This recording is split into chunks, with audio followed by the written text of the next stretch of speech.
to educate community healthcare providers and our own internal healthcare providers in the neonatal resuscitation program.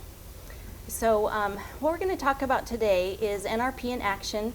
6th edition NRP has been out now for over a year. And in my travels through the region and across the country, the same questions keep coming up over and over again. So I thought this would be a really good opportunity for us to go over those possible points of confusion, and also for people who haven't ever seen the resuscitation in sequence, that it might help to see all of the pieces go together. My faculty disclosure, I am a consultant for the AAP NRP Steering Committee, and I have a contractual relationship for producing education materials for the program. So I'm an associate editor for the textbook of neonatal resuscitation, and I am the editor of the instructor manual for neonatal resuscitation. I don't receive any financial compensation for the sales of NRP education materials, so I have no actual conflict of interest. And this course has no commercial support or sponsorship, nor is it co-sponsored. Okay, so our objectives today are to look at the 3 important tools to optimize resuscitation efforts. We're going to look at the quick pre-resuscitation checklist, the Mr. SOPA ventilation corrective steps, and the target saturation table. We're going to discuss both old and new interventions that are being questioned now and are new in use, so including pulse oximetry, CPAP in the delivery room, and tracheal suction for meconium-stained newborn. Then we'll analyze the NRP 6th edition flow diagram and manage interventions using technical skills and team communication. And most important, we'll demonstrate communication strategies to help ensure effective teamwork and patient safety. So that's what we'll be doing today. I wish we had time to do a lot of stuff today, but we have about 45 minutes and then some time for questions. And so we won't get to every single aspect of the NRP flow diagram, but we will get through a positive pressure ventilation scenario, and we'll have time for questions. The NRP flow diagram is on page 222 of the textbook of neonatal resuscitation, 6th edition. You do have a slide of it in your handout, but it's very tiny.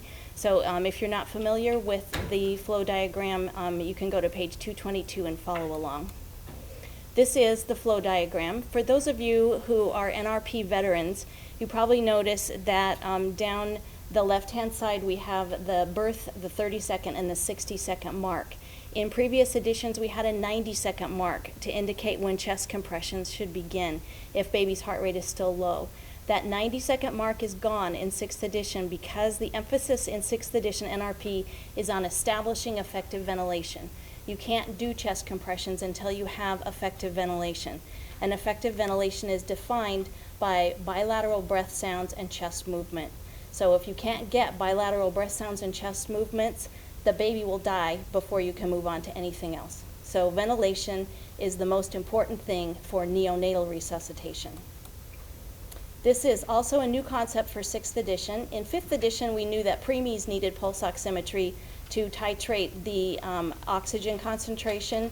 And in 6th edition, everybody who gets resuscitated or who gets supplemental O2 or who you think appears cyanotic, they need a pulse oximeter, and we go and titrate our oxygen according to the targeted preductal SAT table after birth. And this should be posted on every radiant warmer and every place where a baby is born. The NRP flow diagram does not tell the entire story. I think that's where some of the questions and the confusion come up, is that people look at the flow diagram and think that they know exactly what to do next, and that's not always true. So we need to use the flow diagram within the context of the 6th edition textbook. The other thing I want to remind everyone watching is that NRP, and when you take an NRP course, it does not certify you to do anything. NRP is not a certification course. You earn NRP provider status. So it doesn't certify you to do anything, and it doesn't change your legal scope of practice. So while in an NRP course, everybody can practice every skill, everybody can demonstrate every skill, nurses can demonstrate intubation, nurses can practice placing an emergency umbilical venous catheter, nurses could order and administer meds, that doesn't mean that the nurse can do that in her actual clinical setting. So that's one thing, if you're an instructor, that you have to make absolutely clear, especially if you're using nurses or RTs in a fictitious role in a scenario and making them the medical provider. So what we're going to talk about today is the quick pre-resuscitation checklist, pulse oximetry. We're going to spend some time on CPAP in the delivery room. Let's talk for a minute about tracheal suction for the non-vigorous meconium-stained newborn. Then we'll talk about teamwork and communication. And then the big take-home point I want for you to take home today is the phrase, effective ventilation starts now. Okay? NRP resources are abundant, and the NRP homepage was just redesigned, and it's quite beautiful. This is the URL, and it includes lots and lots of resources. The ones I thought you might find most useful are the NRP Instructor Update newsletters. Those are easily clickable. They're archived for years back, and they're open to everybody to read, and they contain a lot of good information. The NRP Media Library contains resuscitation skills video highlights. In the future, you'll be able to film and submit your own simulation and debrief videos for others, and there are a couple of podcasts up right now. The resuscitation skills videos that are on the website here are already contained in the DVD-ROM in the back cover of your textbook. So I think there are 19 resuscitation skills videos that you can watch. You can review those anytime. They're also included on the NRP Instructor DVD. This is a screenshot of the media library page for NRP text videos. When I first looked at this, I thought that these were the videos. Yesterday, I learned that these are snippets of the videos. So you still have to go to your own DVD-ROM in the back of the textbook in order to show the full-length version of all of these resuscitation videos. Okay, let's get to work and talk about the quick pre-resuscitation checklist. This is in the textbook of neonatal resuscitation on page 34. And it's not every single thing you need to resuscitate a baby, but it's what you need to get through the most basic steps. So I'm going to walk over here, and we're going to do the quick check of our table. Okay, so we're at a radiant warmer now, and we have our quick pre-resuscitation checklist posted over here. You can make that work for you by customizing it in any way that you like. You'll notice that the steps of the pre-resuscitation checklist are the same steps as NRP steps. So we're going to warm first, then we're going to clear the airway, we're going to auscultate, oxygenate, ventilate, intubate, medicate, thermoregulate. Those are the same steps. If you check your table in the same order, using the checklist every single time, you won't get caught with your pants down needing something that you don't have at the table. People who walk up to the radiant warmer and poke at things and go, I have this, and I have this, and you don't have a baby yet, and I have this, and I have this, they know what they have, but they don't know what's missing. So using the checklist is a good safety check, a good safety habit to get into. I'm going to move our baby because he's not here yet. Okay, so we preheated our warmer. We have towels and blankets. That's the warm stage. Clearing the airway 3 ways. We have a bulb syringe, which usually comes with the baby, but we should know where the extra is in case it bounces onto the floor. So we have a bulb syringe number 1. We have wall suction number 2. Wall suction we hardly ever use, but it's here, and it would be inside its plastic bag nice and clean. We put wall suction on continuous, and we put it at between 80 and 100, and when we occlude the tubing, the gauge goes up to between 80 and 100, and then we adjust it that way. The third thing we need for suction is a meconium aspirator. I'm just going to move these things over here so that I don't have to keep turning around. You want some light so they can see what you're doing. Oh. No. Is that better? Okay, so what we did was we made sure we had heat, we have towels for warmth, and 3 ways to suction. Bulb suction, suction from the wall set at 80 to 100, and it measures suction when you include the tubing. And the third thing we need is the meconium aspirator, which is, for most places, this. It looks like this, meconium aspirator. So that takes care of clearing the airway. Auscultate, we have our stethoscope. Oxygenate, we have a method to give free flow oxygen. So for our particular baby today, we could have an oxygen tube from the wall hooked up to a blender so that we can give blended air oxygen, or we can give oxygen out the tail of our self-inflating bag. We can't give oxygen out the mask of the self-inflating bag, but we can give it out the tail. Or if you had a T-piece resuscitator such as the NeoPuff, you can give free flow oxygen that way. Okay, we're going to turn on our gases prior to the birth. Even if you have a free flow bag, a self-inflating bag, turn on your gases ahead of time, because if you start ventilating in room air and then someone says, we're not in our target range, give me 30%. It's very easy to turn to your blender and go to 30% and forget to turn your gases on, and your bag still works, but you're at room air. So it's a good idea, if you can, to turn your gases on to between 5 and 10, or if you're using a T-piece resuscitator, you have to turn your gases on anyway, and then you'll be ventilating in room air, set with your oxygen blender. Then if you need a higher FiO2, you're going to turn it up using your blender, and you can be confident that everything is turned on. So we have a way to give free flow oxygen. We have our gases going. We have our blender set at room air for initiating our resuscitation. And we have a pulse oximeter probe. That's this, and it's going to hook into our pretend pulse oximeter. And we use a little posy on the outside to keep it secure on the baby's wrist, and also to occlude light from getting into it. And we have a device. So here's our device. We always check our device to make sure it works. We make sure that we're set at the pressure that we need if we're using a T-piece resuscitator, that it's set correctly if we're using a flow inflating bag. And for a self-inflating bag, we make sure that it pops off. Can you hear the pressure release? If I occlude the pop-off valve with this little, what did you call this? This little metal thing, and I hold it against my hand, now it doesn't pop off anymore. And I don't know if you can see it or not, but this is our pressure gauge here. We can give unrelenting pressure to the baby here. Unrelenting pressure. So we want to always make sure that our pop-off is not occluded, and that we get that pressure release so that we can't ventilate the baby at more than about 40 centimeters of water pressure. Okay? Okay, so that's our bag, and we're ready to ventilate our baby. That's our most important thing that we need to do. We have an 8 French feeding tube and a syringe. These would be packaged separately and clean in case we need to decompress the baby's tummy after several minutes of positive pressure ventilation.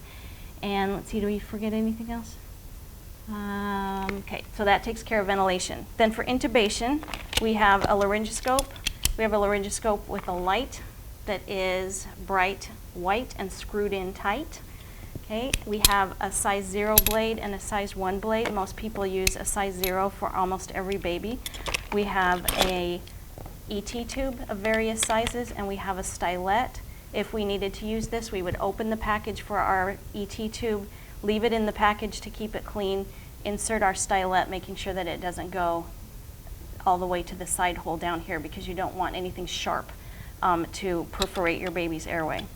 And we have a CO2 detector, which lets us know if we're properly intubated or exchanging CO2. We also have a laryngeal mask airway. That's what this is. Our laryngeal mask airway is a size 1. This is no longer optional in your NRP supplies. This is a necessary piece for rescue airway. So if you can't ventilate and you can't intubate, you grab your laryngeal mask airway and your 5 ml syringe. Okay, so for medicating, we don't have that here because we're not doing that today, but you need access to 1 to 10,000 epinephrine and normal saline and supplies for placing an emergency UVC, and you need documentation supplies, so somebody to write down what's happening during the code. And then for thermal regulation for tiny babies, 28 weeks and under, some sort of plastic wrap to put over the baby. Those babies don't get dried, they just get plastic wrap over the top, and they form their own little greenhouse there. If you can turn up your delivery room or where you're going to resuscitate your baby up to between 75 and 80 degrees, we know that makes a big difference in newborn morbidity and mortality to keep babies warm enough. And you might have a chemically activated warming pad under your baby with a blanket on top. You would activate that. So if you have your heat here, you have your chemical pad underneath for warmth, and you have a plastic wrap over the top of a tiny baby, be sure you don't overheat the baby. Need to make sure that if your resuscitation is going on for quite a long time, that you put on a thermistor probe from your radiant warmer so that you can modulate your heat. That also goes for extended resuscitations for term babies, because a really harmful thing we can do with asphyxiated term babies is make them too hot. Okay, so do we think we have everything here? We can warm the baby and dry him. We can suction him. We can ventilate him. We can intubate him. We could medicate him if he wanted to. And if we had a tiny baby, we could take extra measures for thermoregulation.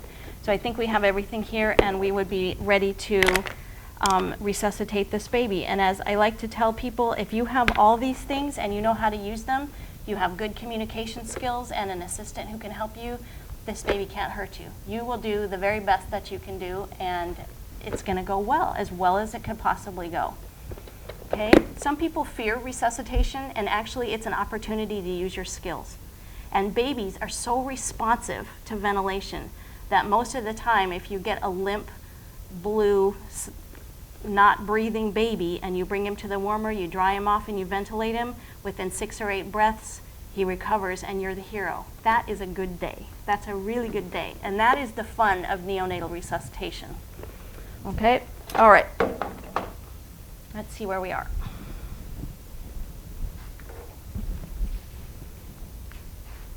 Okay, let's talk about pulse oximetry. I'm coming back over here. Whew.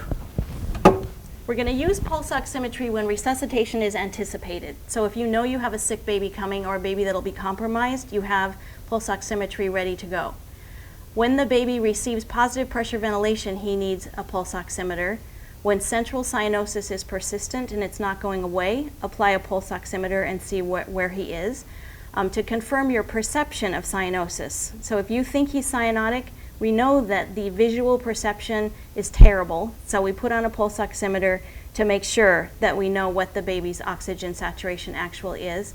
And when you give free flow oxygen to a baby, we need to put on a pulse oximeter. So people ask me, does every single newborn need pulse oximetry in the delivery room? Well, absolutely not. So those babies that are doing well and making good progress absolutely would not need pulse oximetry.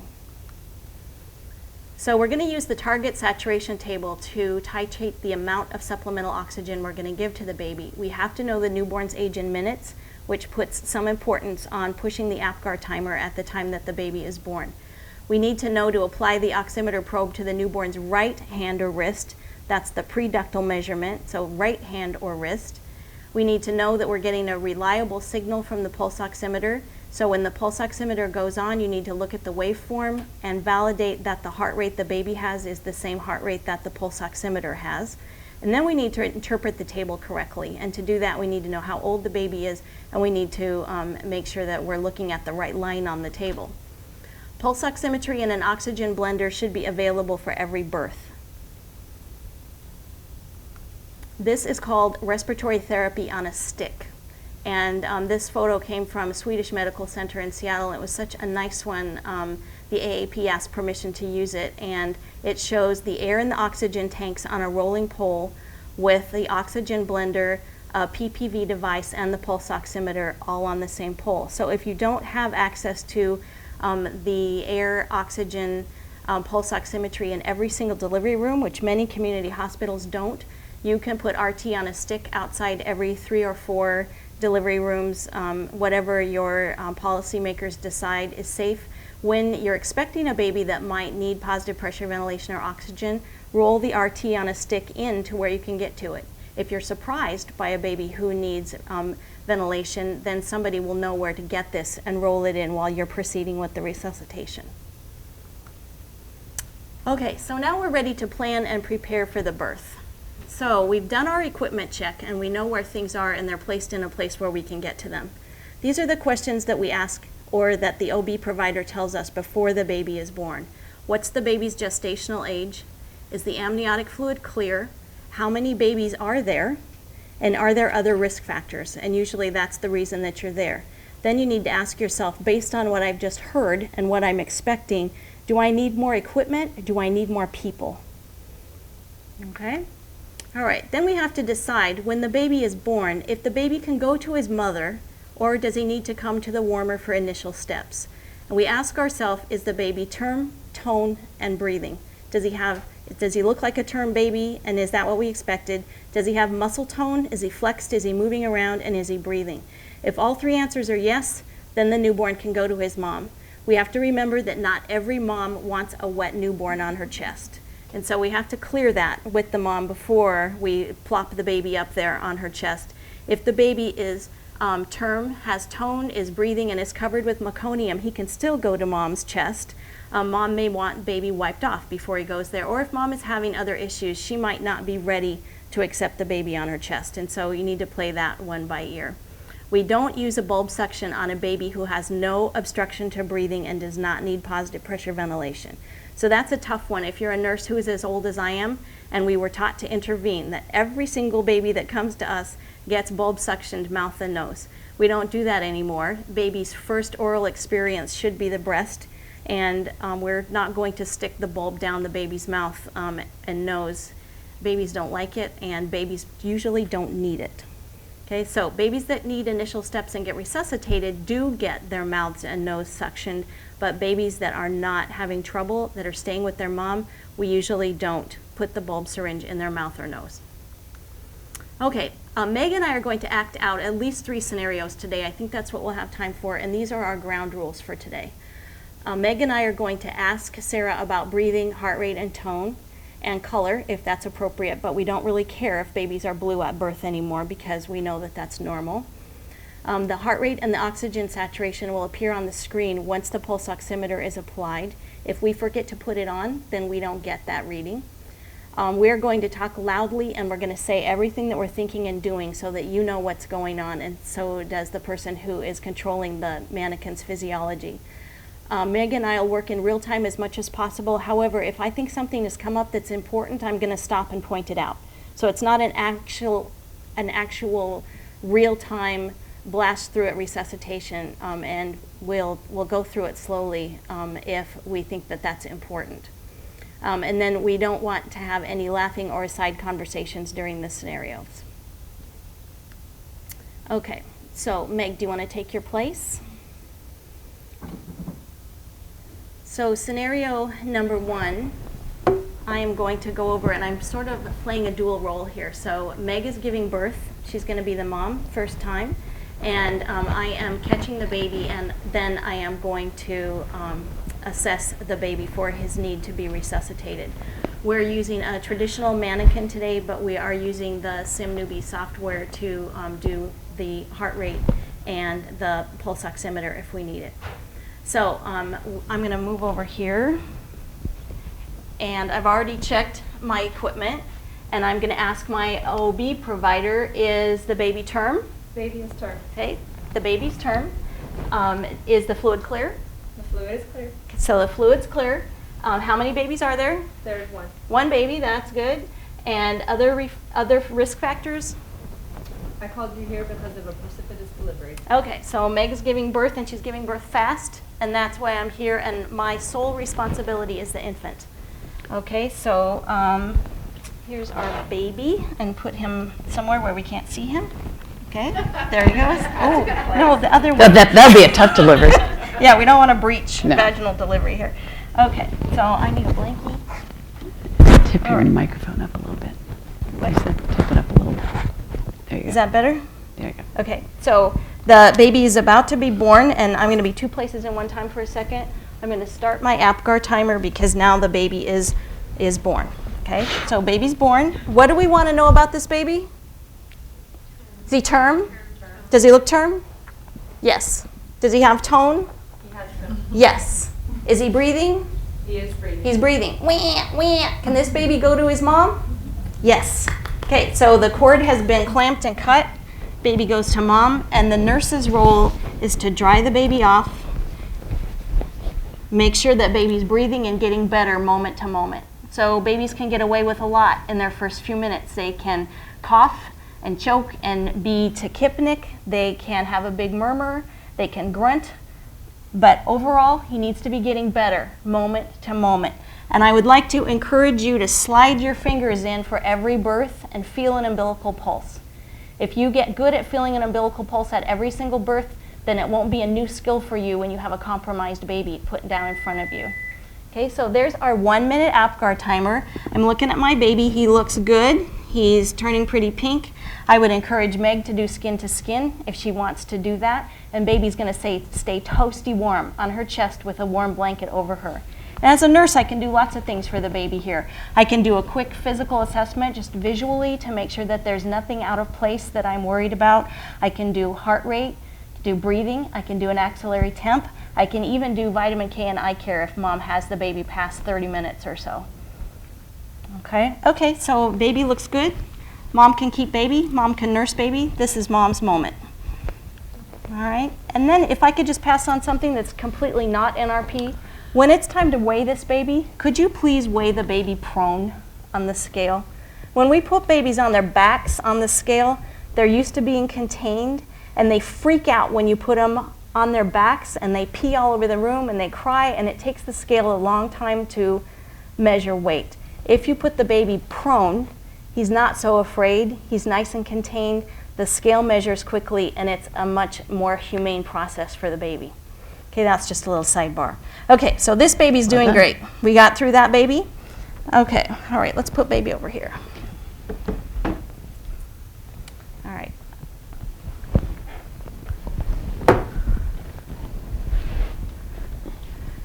Okay, so that was scenario number 1. After every birth, if you're by yourself, debrief yourself. If you're with your team, debrief with your team. So we're going to ask these basic questions. What went well? Well, pretty much everything went well. It was a precipitous birth. We all got here in time.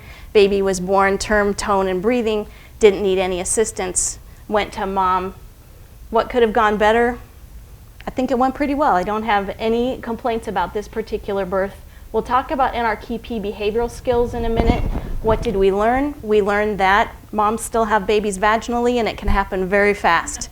So we need to be ready for that. And do we need any follow-up action? And I ask that question because if you find a systems issue, that's what you need to follow up on.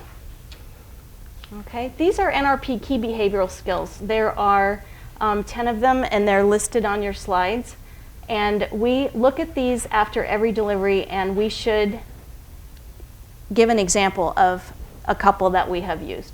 So I know my environment. In my fictional environment here, I know my warmer, I know how to use my equipment, I know where my help is. I anticipated and I planned. I knew why I was here. I had my equipment ready. I decided that I didn't need additional help. I communicated effectively. I talked to mom, I talked to the OB provider. Everybody knew what was going on well. And we were all very professional, and that went very well. Okay? For a healthy vaginal birth of a term baby that needs no assistance, that's pretty good. That's a pretty good day. Okay. All right, let's do scenario number 2. This is my fake blood, and I'm going to put a little fake blood on my baby just because I like to get into it a little bit.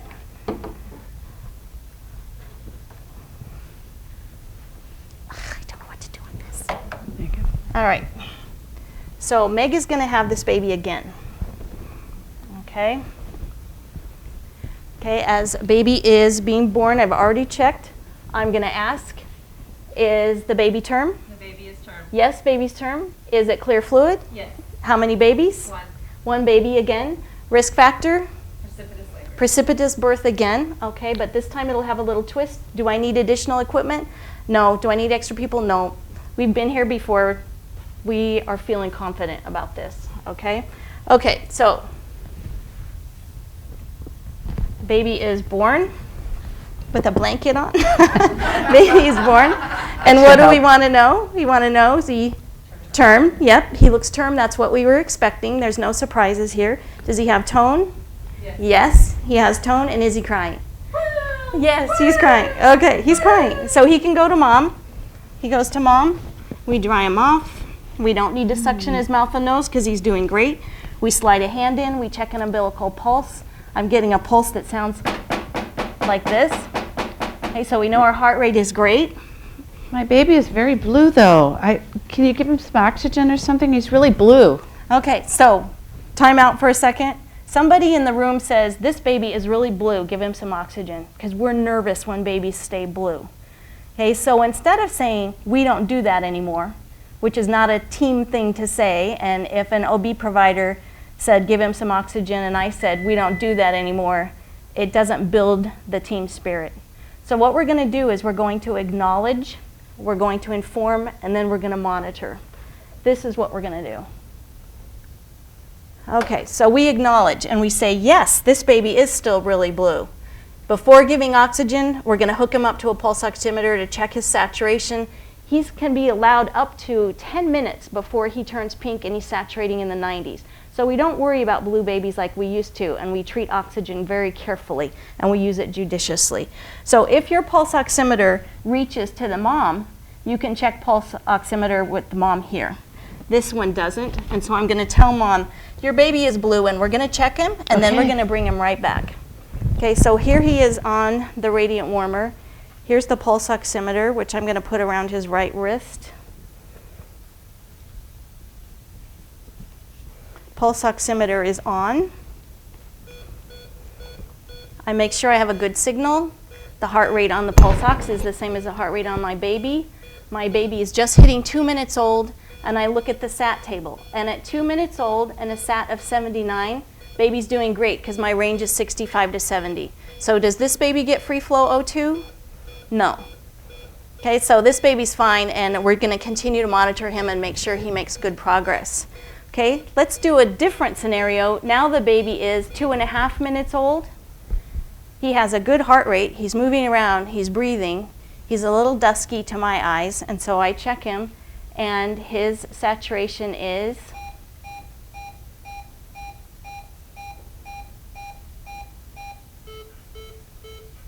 somewhere in the low 60s. So now he's almost 3 minutes old, low 60s, and my range is 70 to 75. Does he need a bump of free flow O2? Yes, he does. So I choose to give it with the tail out of my self-inflating bag because that's what we have today. I have to remember to move my oxygen blender from room air to whatever FiO2 I choose. The textbook of neonatal resuscitation will not tell you what FiO2 to use, your clinical judgment. So he's pretty low. I'm going to give him 40%. I'm going to hold it tight around his face, and then I'm going to make sure that I don't overshoot the next target. Okay, so now he's 3.5 minutes old. His SpO2 is 70 and moving up. He's almost 4 minutes old, and we want to keep him between 75 and 80, and he's hitting 80 now. So I'm going to start to pull it back. I can either turn it down or pull it back. Okay, now he is almost 4 minutes old, and 75 to 80, he's at 85. I'm going to put it away. I'm going to leave this on for a few minutes, and then I'm going to document exactly what I did. And when I feel that he's stable in room air and in his target range with no other signs of respiratory distress, I'm going to take it off. Okay? And then baby can go back to mom.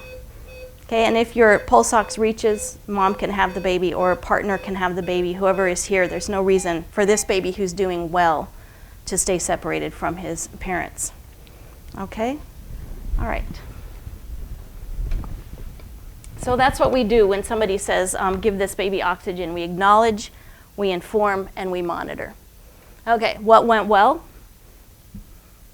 We worked together as a team. Mom knew what was going on. What could have gone better? Can you think of something that could have gone better? In a simple scenario, it's hard to find stuff, and we don't have to search for things that could have gone better. I think we did okay. What key behavioral skills? Well, we anticipated and planned. We knew we had this baby coming. We checked our equipment. We had enough people here if we needed help. We used all available information. We got a pulse oximeter reading, and we did well with the baby. Okay, maintained professional behavior. Mom's calm, mom understands, and everybody in the room got educated on 6th edition NRP and how we use pulse oximetry to titrate oxygen. Okay? Okay. All right, let's talk about CPAP in the delivery room. For this, we're not going to do a scenario. I just want to clear up a little bit of confusion.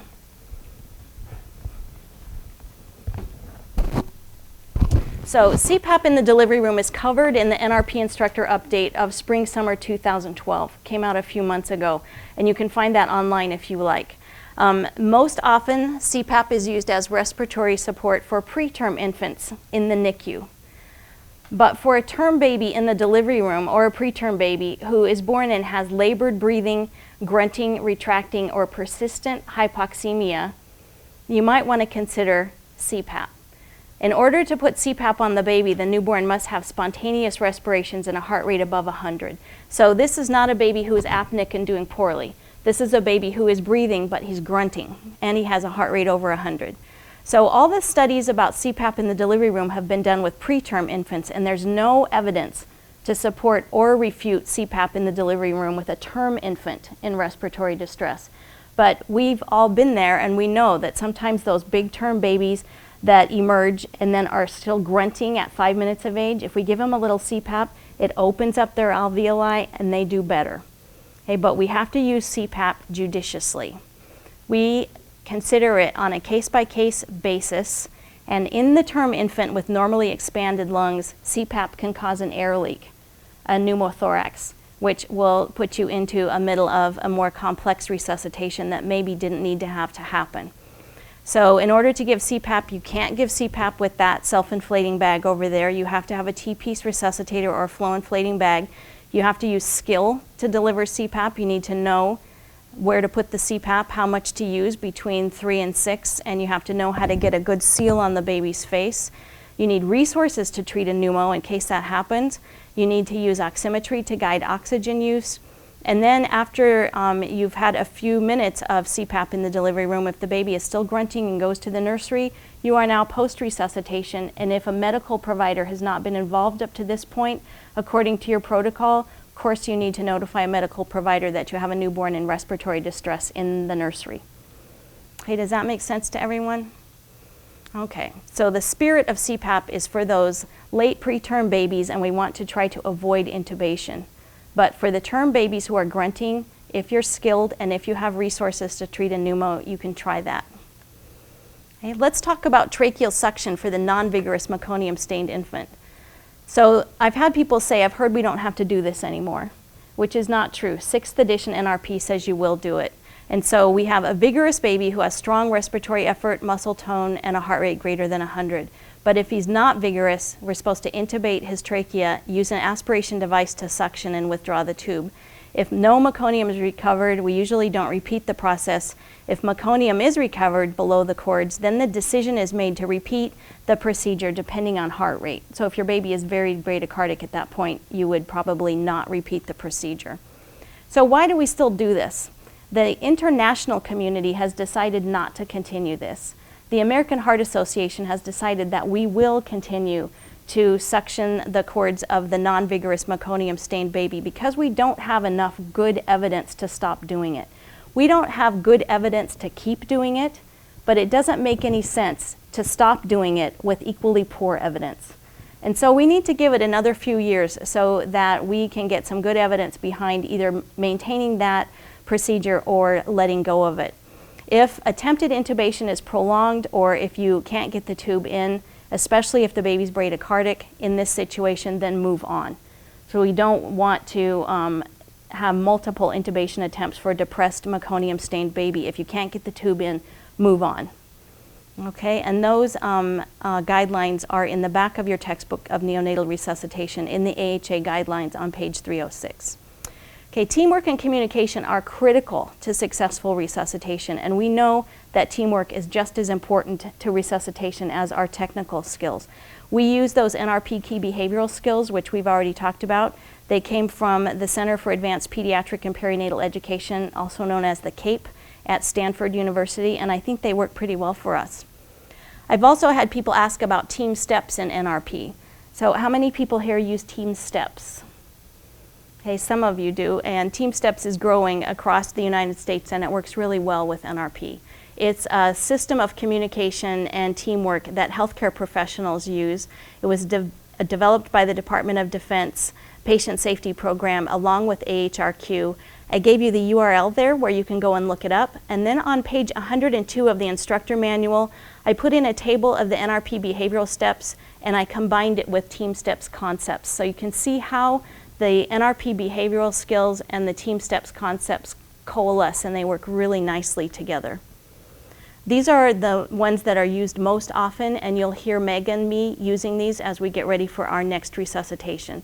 So we'll know our environment, we're going to check our equipment, we'll anticipate and plan. We've prepped our equipment, we may have to assemble more team members. Someone assumes the leadership role, and then we'll delegate the workload by assigning tasks. Okay, let's talk about assigning tasks for a minute.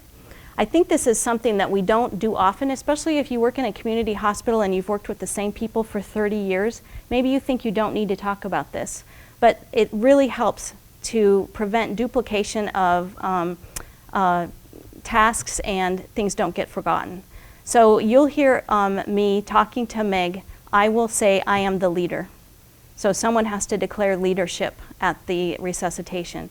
I'll ask Meg to please start the APGAR timer at birth. I'll tell her I'm suctioning. We'll remove the linen. We'll stimulate. I'll start PPV. Meg will attach the pulse ox. She'll assess effective breath sounds.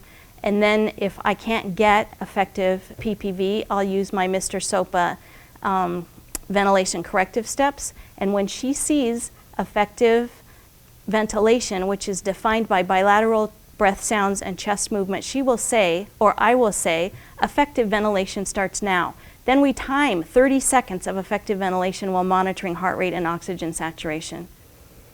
Okay, Mr. SOPA, in case you're unfamiliar, are the steps to improve mask ventilation. So if you don't have chest movement and bilateral breath sounds, you automatically would adjust your mask and reposition the baby's head. Try again. If you still don't have effective ventilation, suction mouth and nose. Open the baby's mouth a little and lift his jaw forward. Try again. Increase pressure. Try again. If that doesn't work, you have to go to the airway alternative, which is intubation or a laryngeal mask airway. Someone needs to say effective ventilation starts now. This is not in the book. I think it will appear in the next rendition of NRP, but we don't know when effective ventilation starts if someone doesn't say it. If someone doesn't say it, we don't know when it's up, or Meg and I may have a different idea of when we need to check a heart rate, and the heart rate will determine whether or not we start chest compressions and intubate the baby. After 30 seconds of effective ventilation, we check. If the heart rate's less than 60, chest compressions will begin, preferably after intubation. Okay, let's do this scenario. This is a different one, okay? So we've already done our equipment checklist, and we're going to ask, what's the baby's gestational age? 35 weeks. 35 weeks. Is the fluid clear? Yes. Yes. How many babies? One baby. Other risk factors? Late decels. Do I need additional equipment? Oh, probably not. I have what I need to resuscitate this baby. Do I need another team member? Absolutely. For a preterm baby with late decels, I'm going to use an assistant. Okay, so let's do this scenario. So let's not have the baby yet. No. Oh, and he's not born with a pulse oximeter on? No, none of that. That would be handy. Okay. Not all of them. All right, so we have baby over here. This is where the baby's birth will occur. We've checked our equipment checklist. This time we'll remember to wear gloves. And when you practice resuscitating babies, don't wear street clothes and try to wear gloves. Thank you. Okay, so now I'm going to assign tasks. I'm going to ask Meg, when the baby is born, could you please start the APGAR timer? Okay. If the baby is not term tone breathing, which we already know he's 35 weeks, he'll come here. I'll suction mouth and nose. If you can help dry him off, then we'll remove the linen and we'll assess what baby's doing. Okay. If baby's apneic, I'll start positive pressure ventilation. Meg put on the pulse oximeter, and then we'll check for effective ventilation. When we have bilateral breath sounds and we have chest movement, we'll start our 30 seconds of effective ventilation, and we'll track our pulse oximetry and our heart rate that way. If after 30 seconds our baby's heart rate is still reliably less than 60 and we're sure it's less than 60, we'll intubate the baby and we'll start chest compressions, and at that point we really need lots more help. Okay? All right, so our baby is just about to be born. Are you clear on what clear. to do? I understand my role. When you declare yourself the leader, remember that leadership can shift. So if I get really busy as the medical provider, which fictionally I'm being the medical provider now, then Meg may have to take over as the leader and watch what's going on. Everybody has situational awareness. Meg is going to watch my back. I'm going to watch hers. We all do steps and corrections in the interest of the patient's safety. Okay, so everybody's valuable opinion is important. If we see something going wrong, we're going to speak up. All right? Okay, our baby's almost born. Here comes our baby. Okay, our baby is 35 weeks. Is he term? No. That's really all we need to know, right? Does he have tone? No. No. So much. Is he breathing? No. He's coming to the warmer, right? Okay, so here he comes. Okay, so I'm suctioning mouth and nose while Meg dries him off. And then we'll remove the linen. He has a little shoulder roll here, and we're going to stimulate him. We don't give him a lot of chances, right? If he's not going to breathe, which he's not, is he breathing? No. So Meg, I'll start PPV if you could put the Okay, pulse I'm gonna put oximeter pulse on. And Meg is looking for bilateral breath sounds and chest movement. I'm not seeing chest wall. I don't see right any now. chest movement either, so I start my corrective steps. Okay, so I readjust my mask, I readjust baby's head, try again. I'm not hearing breath sounds though. Okay, so we're up to the S of Mr. Sopa, suction. Again, the mouth and the nose, and then I'm gonna slide my finger in, open the baby's mouth, reapply the mask, try again. No? No. S and O. No. Okay, so now we're up to the P and Mr. Sopa. I'm gonna increase my pressure. And I'm going to increase the saturation because he is over a minute of Okay. age and he's still at Great. 60. Thank you for watching that. I'm turning so him let's up go to to 40%. 40%. Do we Okay, I'm have seeing some chest wall movement now. chest movement, bilateral breath sounds? Yes.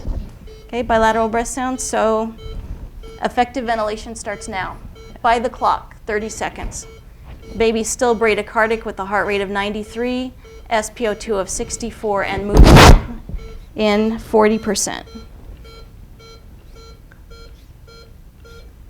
So I can hear that things are going better, right? I'm not nervous.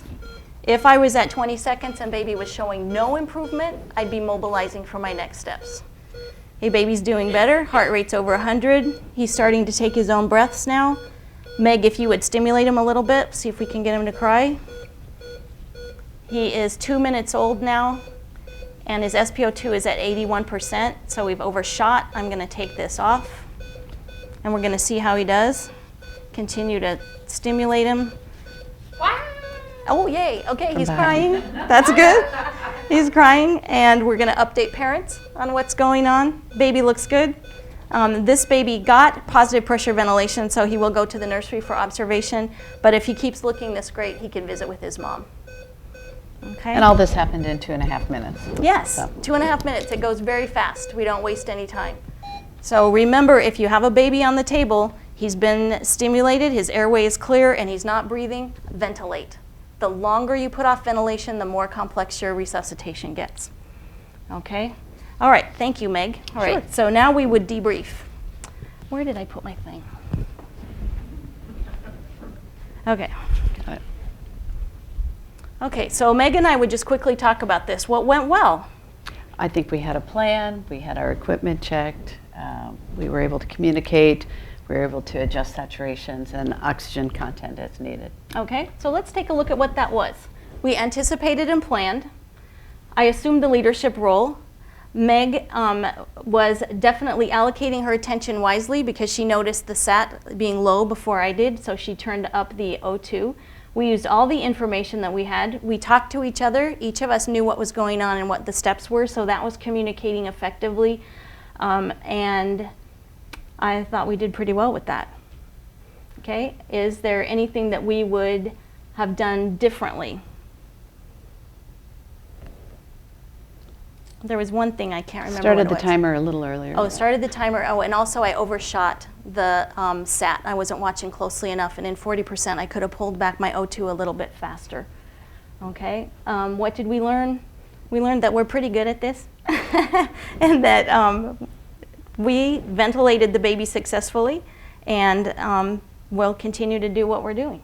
Do we need follow-up? Probably not. Okay.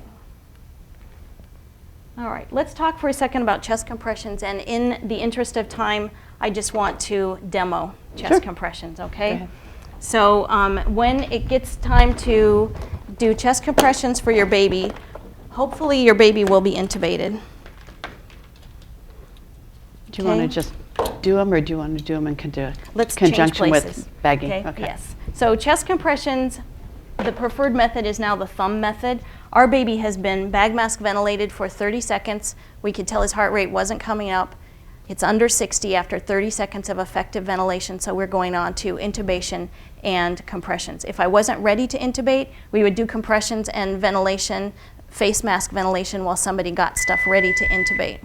Okay, but since we're ready, we were expecting, let's say we were expecting a bad baby and we're completely ready. Okay, so we're going to quickly intubate the baby.